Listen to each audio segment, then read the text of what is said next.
Hello everyone, life in frames by পলুমির চ্যানেলে তোমাদের সবাইকে স্বাগত জানাই। জানি বিয়ের ব্লগসগুলো দেখার জন্য সবাই ওয়েট করে আছো, কিন্তু কি করব বলো, বিয়ের কত কাজ, কত ফাংশন, কত এইসব চাপে একদম ভিডিওগুলো এডিট করে উঠতে পারিনি। তবে আর অপেক্ষা নয়, এই উইকেই তোমাদের সাথে সমস্ত কিছু শেয়ার করব। আজকে ছিল সেখানে আমাদের দ্বিতীয় দিন। আমরা তো কাল সন্ধ্যের সময় পৌঁছেছিলাম। আজকে আবার চক্রধরপুর স্টেশনে এসেছি আমাদের যে আরও গেস্টরা আসবে তাদেরকে রিসিভ করতে। বিয়েবাড়ির জন্য সবারই একটা ছেড়ে 2-3টে লাগেজ, সেই জন্য আমরা তো এসেছি, সঙ্গে দিদির ইনলসদের বাড়ি থেকেও এসেছেন ওদেরকে রিসিভ করতে।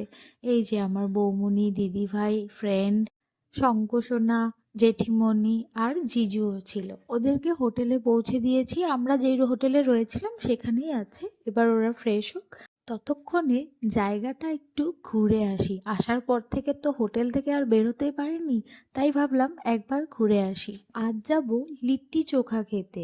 এই জায়গার লিট্টি চোখাটা খুবই ফেমাস একটা ডিশ, স্ন্যাক্স বলতে পারো। জিজু একটা ঠিকানা দিল, ওই ঠিকানাতেই যাচ্ছি। ওই যে বিল্ডিংটা দেখতে পারছো, ওইটাও একটা হোটেল, আর এই হোটেলেও আমাদের কিছু গেস্টরা আছে। আমি কোনোদিনও লিট্টি চোখা খাইনি, সেই জন্য আমি খুব এক্সাইটেড হয়েছিলাম এই ডিশটা ট্রাই করার জন্য। কেমন হয় আমার সত্যিই কোনো আইডিয়া নেই। আর ওনাদেরকে যখন দেখছিলাম বানাতে, তখন ভাবছিলাম এগুলো কী দিয়ে বানালো।